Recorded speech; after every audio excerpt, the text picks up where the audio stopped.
नमस्कार दोस्तों, मैं रोहन शर्मा स्वागत करता हूं सभी का आपके अपने चैनल ज्योतिष एंड वास्तु में। कैसे हैं आप सभी?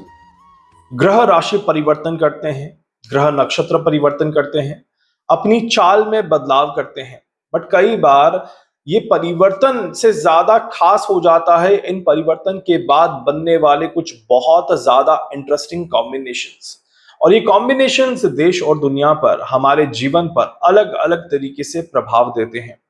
हमें पता है कि अभी हम एक क्रूशियल टाइम से गुजर रहे हैं, क्योंकि इस समय में श्रावण मास की अमावस्या, उसके बाद साथ ही साथ हमें ग्रहण का योग देखने को मिल रहा है।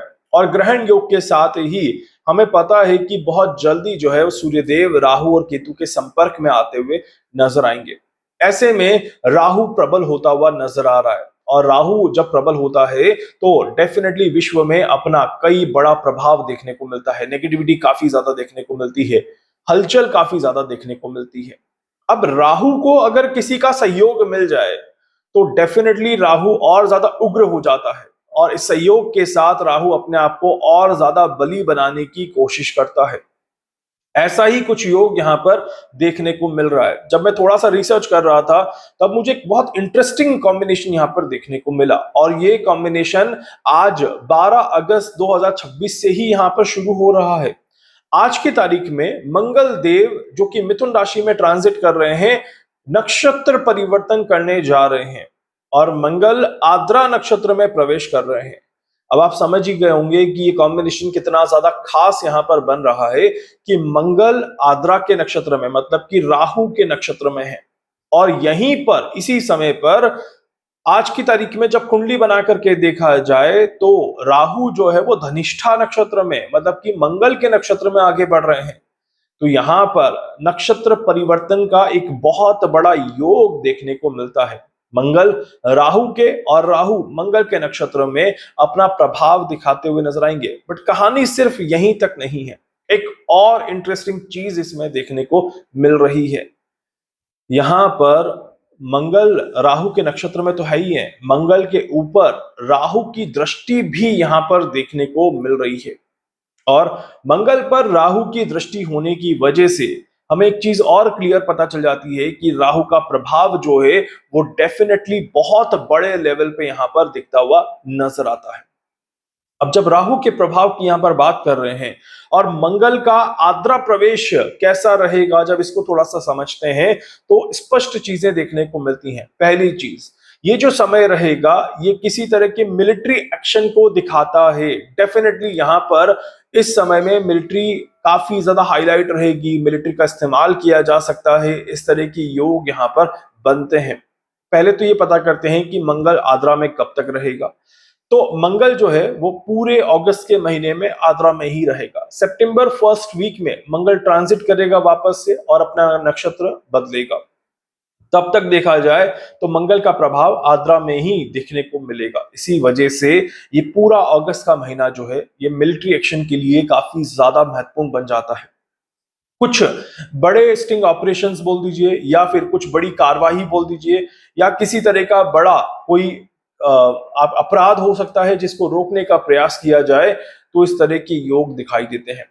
बट क्योंकि ये योग थोड़े अग्रेसिव भी हैं, थोड़े नेगेटिव भी दिखाई देते हैं, इस वजह से किसी तरह के मिलिट्री कैंप से जुड़ी हुई कोई नेगेटिव न्यूज आ जाए, या मिलिट्री से जुड़े हुए किसी अफसर को लेकर के कोई बहुत बड़ी नेगेटिविटी देखने को मिले, तो इस तरह के भी योग यहाँ पर बनते हैं। तो इसीलिए ये समय डेफिनेटली थोड़ा सा नुकसान दिखाता है। इस समय में ट्रांसफर अपॉर्चुनिटीज काफी ज्यादा देखने को मिलती हैं, पद से हटाना, पद से ट्रांसफर करके दूसरी जगह पर भेजना, इस तरह के भी योग आप कह सकते हैं इस डिपार्टमेंट में काफी ज्यादा देखे जा सकते हैं। इसके अलावा यहां पर देखा जाए तो प्राकृतिक घटनाएं चरम पर जाती है, मतलब कि एक पीक ऑफ प्राकृतिक घटनाओं का देखने को मिलता है, जिसमें डेफिनेटली भूकंप के झटके देखने को मिलेंगे और कंटिन्यूअसली भूकंप के झटके देखने को मिलेंगे। इस तरह के योग दिखाई देते हैं। बारिश का और रौद्र रूप दिखाई देता है। उत्तर भारत में बहुत ज्यादा बारिश की संभावनाएं दिखाई देती है, जिससे कि बहुत ज्यादा नुकसान हो, इस तरह के भी योग यहाँ पर बन रहे हैं। मतलब कि जल स्तर जो है वो बाढ़ लेवल तक का, घरों में पानी घुसना और अपने जल स्तर को बढ़ाते रहना, इस तरह का प्रकोप यहाँ पर दिखाई देता है। तेज बिजली और तेज कड़कड़ाती आवाज आपको बार बार सुनाई देगी इस पूरे महीने में। राहु का प्रभाव काफी ज्यादा प्रबल दिखता है इसमें। बादलों का फटना और जमीन का धंसना भी इसमें शामिल हो जाता है। इस समय में एक जो कैलकुलेशन मैं कर पा रहा हूं उसमें अगर देखा जाए तो जमीन और हवा के बीच में मौसम काफी ज्यादा बदलता हुआ नजर आएगा। मतलब कि ये समय जो है ये बीमारियों को दर्शाता है। इस समय में बीमारियां काफी ज्यादा देखने को मिलती हैं और ये जो टाइम फ्रेम रहेगा, ये अगस्त का पूरा एंड जो रहेगा, इसमें डेफिनेटली कुछ आप ऐसा भी सोच सकते हैं और कह सकते हैं कि मौसमी बीमारियां जिसमें हवा से हम प्रभावित हों, इस तरह के भी योग यहाँ पर बनते हैं। हवा दूषित होगी, दूषित हवा को लेकर के भी कई सारी न्यूज आप देख सकते हैं। हवा में किसी तरह की कोई परेशानी देखने को मिले, इस तरह के भी योग यहाँ पर बनते हैं। इसीलिए ये समय एयर पोल्यूशन के लिए भी काफी ज्यादा देखा जाता है। कुछ जगहों पर ऐसा भी हो सकता है कि आप कह सकते हैं जैसे हवाई जहाज दुर्घटना हो जाए, हवा में किसी तरह की कोई दुर्घटना हो जाए, तो इस तरह के भी योग यहाँ पर बनते हैं। इसके अलावा यहाँ पर देखा जाए तो मंगल क्योंकि अग्रेसिव नोट पर आगे बढ़ रहा है और वहीं पर राहु भी अग्रेसिव नोट पर आगे बढ़ रहा है, अशांति का माहौल देश में और दुनिया में काफी ज्यादा देखने को मिलेगा। पॉलिटिकल स्ट्रक्चर काफी ज्यादा अग्रेसिव होता हुआ नजर आएगा। जो सरकार जहां जिस कंट्री में भी सरकार जो भी करंट में है, करंट गवर्नमेंट जो है, ये काफी ज्यादा अग्रेसिव होते हुए नजर आएगी, कुछ महत्वपूर्ण डिसीजन लेते हुए नजर आएगी। इस तरह के योग यहाँ पर दिखाई देते हैं।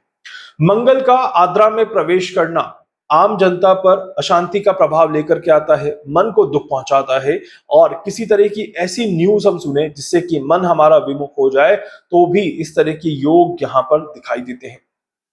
इस समय में एक और चीज मैंने नोट करी, जब मैं भारत की कुंडली का अध्ययन करता हूं, जब मैं भारत की कुंडली को अच्छे से देखने का प्रयास करता हूं, तो इसका प्रभाव भारत की इकोनॉमिकल इक्वेशन पर देखने को मिलता है और भारत की अर्थव्यवस्था पर देखने को जरूर मिलता है। आने वाले समय में डेफिनेटली कुछ इकोनॉमिकल परेशानियां या भारत के मार्केट में कुछ नेगेटिविटी आपको देखने को मिल सकती है। इस तरह के योग यहाँ पर बनते हैं। तो इसीलिए भारत की कुंडली के हिसाब से भी देखा जाए तो ये एक बहुत अच्छा कॉम्बिनेशन नहीं आ रहा और इसी वजह से अगस्त का ये जो समय रहेगा, ये भारत की कुंडली के हिसाब से कोई ना कोई परेशानी को ही इंडिकेट करता है। हालांकि हम अभी अपना स्वतंत्रता दिवस सेलिब्रेट करने जा रहे हैं, मैं उसकी भी कुंडली बना करके देखूंगा यहाँ पर कि क्या कहती है हमारे भारत के लिए आने वाले साल की कुंडली, जिसमें मैं आपको सारी जानकारी देने का प्रयास जरूर करूंगा। राहु का अपने आप में प्रबल होना साइबर सिक्योरिटी और अटैक को भी दर्शाता है, या किसी तरह के आप कह सकते हैं कि टेक्नोलॉजी के विस्तार के लिए भी ये एक बहुत इंपॉर्टेंट समय बनता है। कहते हैं कि जब जब राहु मंगल के साथ अग्रेसिव हो जाए तो इसरो को लेकर के, नासा को लेकर के कोई बड़ी न्यूज सामने आती है, कुछ बड़े परीक्षण किए जाते हैं और वो परीक्षण सफल हो जाते हैं। इस तरह के भी योग बनते हैं। ये समय एआई टेक्नोलॉजी, रोबोटिक्स को लेकर के काफी ज्यादा एनहांसमेंट दिखाता है और यहीं पर इनमें छुपी हुई कमियों को भी बाहर लेकर के आता है।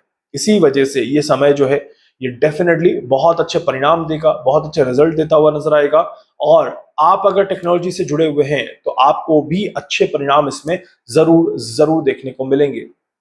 उम्मीद करता हूं कि मंगल का ये प्रभाव विश्व में बहुत ज्यादा अशांति लेकर के ना आए, बहुत ज्यादा नुकसान ना करे और ये समय बड़े आराम से निकल जाए और राहु का प्रकोप हमें बहुत ज्यादा देखने को ना मिले। इसके अलावा कुछ और कैलकुलेशन है जो मैं कर रहा हूं, जो बहुत जल्दी आपको आने वाली वीडियो में देखने को जरूर मिल जाएगी। इसके अलावा कोई डाउट है, कोई सवाल है, कुछ पूछना चाहते हैं, जानना चाहते हैं, अपने बारे में कुछ भी समझना चाहते हैं, आप मुझसे संपर्क कर सकते हैं। मैं पूरी पूरी कोशिश करूंगा आप सभी की हर संभव मदद यहाँ पर कर सकूं। वीडियो को लाइक कर दीजिएगा, चैनल को सब्सक्राइब कर दीजिएगा, बेल आइकन पे जरूर से क्लिक करिएगा, जहां जहां शेयर कर सकते हैं शेयर कर दीजिएगा। धन्यवाद।